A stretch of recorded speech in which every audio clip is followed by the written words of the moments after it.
আমাদের সনাতন ধর্ম অনুযায়ী বর্ণ কয়টি? কি কি?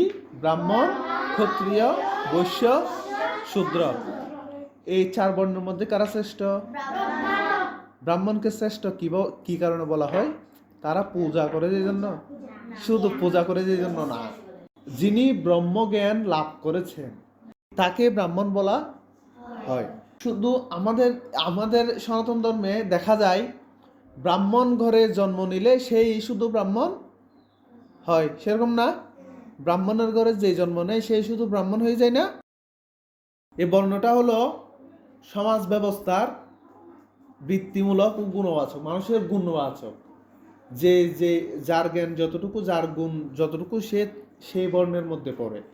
যেমন ব্রাহ্মণের কাজ যাজন, যজন মানে পূজা করা, অন্যান্য বর্ণের মানুষের সন্তানদেরকে ধর্মশিক্ষা দেয়া, এটাই ছিল কাজ। কিন্তু ক্ষত্রিয় কি? সবাইকে রক্ষা করার দায়িত্ব।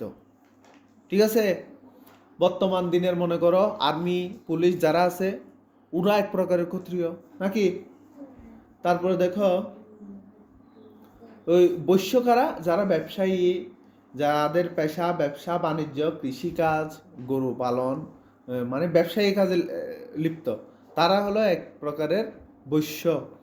আর শূদ্রকারা, যারা উপরের 3 জাতি মানে 3 বর্ণের মানুষকে, উপরের 3 বর্ণের মানুষকে শুধু সেবা দেয়, তাদের সেবা করাই হলো শূদ্রের জীবিকা।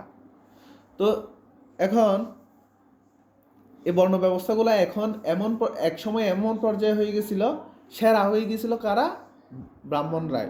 মানে ব্রাহ্মণ ঘরে জন্ম নিলেই সে হয়ে যেত ব্রাহ্মণ। বুঝছ? আমাদের বেদে লেখা আছে জন্মানা জায়তে শূদ্র, জন্মানা জায়তে শূদ্র, সংস্কার দ্বিজোচ্ছতে, সংস্কার দ্বিজোচ্ছতে, বেদপাঠে ভবে বিপ্র ব্রহ্ম জানাতি ব্রাহ্মণ। ঠিক আছে? এর মানে কি জানো? জন্মানা জায়তে শূদ্র মানে সকল বর্ণের মানুষই সর্বপ্রথম শূদ্র হয়েই জন্ম নেয়, সবাই শূদ্র হয়েই জন্ম নেয়। সংস্কারে দ্বিজোচ্ছতে, সংস্কারে দ্বিজোচ্ছতে মানে, সংস্কারে দ্বিজোচ্ছতে মানে কি? দশবিধ সংস্কারের মধ্যে একটা সংস্কার হলো উপনয়ন। কি মানে? পৈতা। কি? যখন সে শিক্ষা জীবনের শুরুতে তাকে উপনয়ন দিয়ে, দশবিধ সংস্কারের একটা সংস্কার হলো উপনয়ন, পৈতা দেয় না? দেখছ এই পৈতা? তাইলে সংস্কারে দ্বিজোচ্ছতে, উপনয়ন করার পর, উপনয়ন দেওয়ার পর সে পুনর্জন্ম হয়। দ্বিজ, দ্বিজ, দ্বিজ শব্দের অর্থ হলো দ্বিতীয়বার জন্ম। কি? দ্বিতীয়বার জন্ম। যিনি দ্বিতীয়বার জন্ম নেন আবার কিভাবে? তার জ্ঞানের মাধ্যমে, তার জ্ঞানের শুরুতে, তার জ্ঞানের প্রারম্ভিকতায়। ঠিক আছে?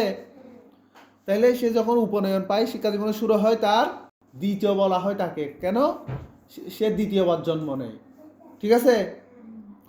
তারপর বেদপাঠে ভবে বিপ্র মানে তারপর তিনি যদি বেদ পাঠ করেন, বেদ পাঠ করার মাধ্যমে জ্ঞান লাভ করেন, বেদ জ্ঞান লাভ করেন, তিনি বিপ্র হন। বিপ্র মানে কি?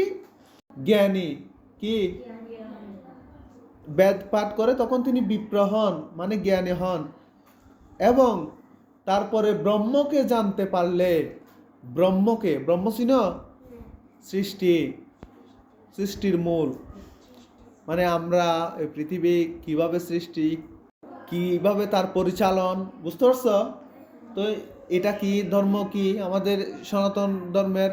দেখো এই ভগবান কি, ঈশ্বর কি, আমি কে, এই ব্রহ্মজ্ঞান যিনি লাভ করেছে, এই ব্রহ্মজ্ঞান যিনি লাভ করেছে তিনি একমাত্র ব্রাহ্মণ হইতে পারে। তো সে ব্রাহ্মণ ঘরে জন্ম নিলে যে ব্রাহ্মণ হবে তা না। মনে করো ব্রাহ্মণ ঘরের ছেলে মেয়েরা আর্মিতে কাজ করে না, তাদের থেকে পুলিশ সেনাবাহিনী হয় না, তাহলে সে কি ব্রাহ্মণ হইল? আর সে তখন কি গুণ হইল, কি বর্ণের হইল? ক্ষত্রিয় বর্ণের হইল। আবার ব্রাহ্মণ ঘরের লোক পরিষ্কার পরিচ্ছন্ন কর্মী নাই, রাস্তাঘাটে পরিষ্কার পরিচ্ছন্ন করে যেরকম নাই, তো তারা কি হইল তখন? শূদ্র বর্ণের হইল। কি বর্ণের হইল? আবার ব্রাহ্মণ ঘরের লোক ব্যবসা করে যেরকম নাই, তখন তারা কি হইল? বৈশ্য বর্ণের। ঠিক আছে, বুঝতে পারছো? যদি শূদ্র বর্ণের কোনো লোক, কোনো ছেলে যদি বেদ পাঠ করে, ব্রহ্মজ্ঞান লাভ করে, তখন সে কি হয়ে যাবে? আবার তখন সে ব্রাহ্মণ হয়ে, হ্যাঁ, ব্রাহ্মণ হয়ে যাবে।